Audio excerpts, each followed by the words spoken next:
Agora, alguns exemplos de transformações lineares envolvendo espaço de funções.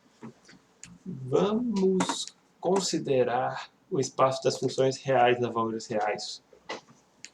E uma função que às vezes é chamada de função de avaliação. E dado uma função f, ou seja, um elemento do nosso espaço vetorial, a transformação E avalia a função f em um certo ponto. No caso, eu escolhi menos 2 aqui. E eu afirmo que essa função E ela é linear. Para se verificar isso, dá de usar o teorema, aquela coisa U mais lambda V, ou dá de mostrar que ela preserva a soma e que ela preserva o produto por escalar. Como que se faz isso? Pega dois vetores do domínio, no caso duas funções reais, e o lambda, um escalar. A imagem da soma dessas duas funções é o que? Usa a definição. É o argumento f mais g aplicado em menos 2. Agora, qual a definição de soma de funções? Quando eu aplico em um certo ponto, eu simplesmente aplico cada função nesse mesmo ponto e somo o resultado. Então, isso aqui. E, de novo, por definição, f de menos 2 é e de f e g de menos 2 é e de g. Ou seja, e de f mais g é igual a e de f mais e de g para todas as funções f e g. Similarmente, e aplicado em um lambda f é lambda vezes e de f para qualquer f e para qualquer lambda. Ou seja, a função e preserva tanto soma quanto produto por escalar. Então ela é uma transformação linear. Alguns exemplos que nós já conhecemos do cálculo até. Vamos considerar os seguintes espaços. O R elevado ao intervalo 0,1 fechado, que por definição é um espaço de funções, é o espaço vetorial de todas as funções do intervalo 0,1 fechado com valores reais. C desse intervalo é o subespaço desse espaço vetorial, que consiste só das funções contínuas. Aqui tem um errinho que eu tenho que arrumar. Certo? C de 0,1 é o espaço vetorial das funções contínuas no intervalo 0,1 com valores reais. E C1 desse mesmo intervalo é o espaço vetorial das funções que são não só contínuas, mas elas são deriváveis e têm derivada contínua. Por que eu estou definindo esses três espaços? Porque eu quero considerar a transformação de diferenciação. Dada uma função contínua, com diferenciável com derivada contínua, a transformação que simplesmente nos dá essa derivada, ela é linear. Certo? Isso é algo que, quem sabe, vocês já tenham visto até em cálculo, que diferenciação é um processo linear. E aqui é mais ou menos a formalização desse fato. Como que nós fazemos isso? Simplesmente usa a definição de linearidade e algumas propriedades de derivadas.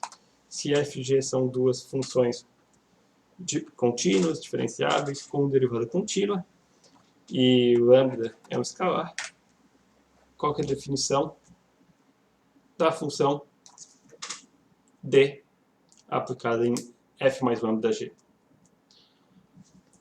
É simplesmente a derivada de f mais lambda g. Só que quando eu aplico isso em algum ponto do domínio das funções sob consideração, vem as propriedades de derivadas de funções, certo? Que a derivada de uma soma é a soma das derivadas, o produto de a derivada de um produto por escalar é o produto por escalar de da derivada da nossa função, certo? Aqui é simplesmente produto de função por escalar, não é produto de função por função, senão seria mais complicado, né? Mas, por fim, o que é f' de x? É a nossa função df aplicada em x. E g' de x é a função d de g aplicada em x. E por definição de soma de funções, isso aqui é igual a isso. Ou seja, a gente obtém que essa expressão é igual a essa para qualquer x.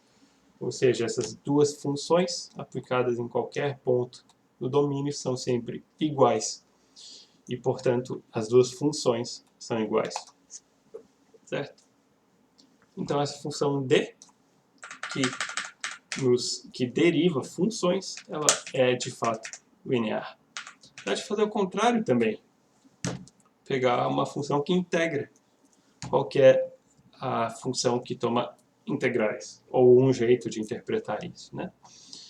Dada uma função contínua, a gente define uma nova função contínua, derivável e com derivada contínua, do seguinte jeito. Dado uma função f aqui, r de f ela é definida do seguinte modo. Esquece esse termo aqui.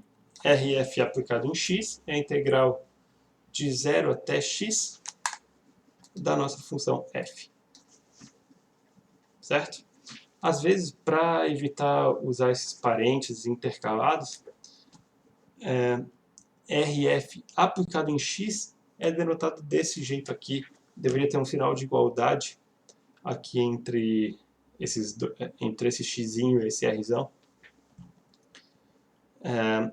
Isso aqui também é uma notação comum para função r de f aplicada em x. Certo? Então eu afirmo que essa função r caligráfico ela é linear. Como que isso é verificado? Aplica a função r caligráfico em f mais lambda g. Por definição, essa expressão aqui. Só que agora a gente usa definição de soma de funções. Propriedades que nós conhecemos da integral. De novo, a definição de r caligráfico. E definição de soma de funções. Ou seja, essas duas funções, aplicadas em qualquer ponto do domínio, são sempre iguais. Portanto, as duas funções são iguais. E um jeito de dizer pelo menos uma das formas do teorema fundamental do cálculo é o seguinte, que a função t, composta com a função r caligráfico, ela é a identidade.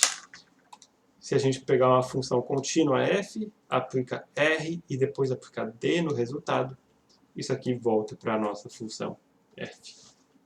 Ok? E, por fim, então aqui essas são transformações em espaços de funções. A transformação d ela vai de C1 para C. A transformação R vai de C para C1. Também dá de ver integração não como uma inversa da derivação, mas como uma função que simplesmente nos dá o valor da integral de uma certa função. Ou seja, a função i, que pega uma função contínua f e simplesmente dá o valor da integral dela, no intervalo 0,1, ela também é linear. É uma conta bem parecida com essa aqui, mas é um pouquinho mais fácil porque não tem que ficar aplicando funções em valores, certo? Simplesmente usa propriedades da integral. A mesma propriedade que a gente usou para passar nessa igualdade. Essa função de integração também é linear.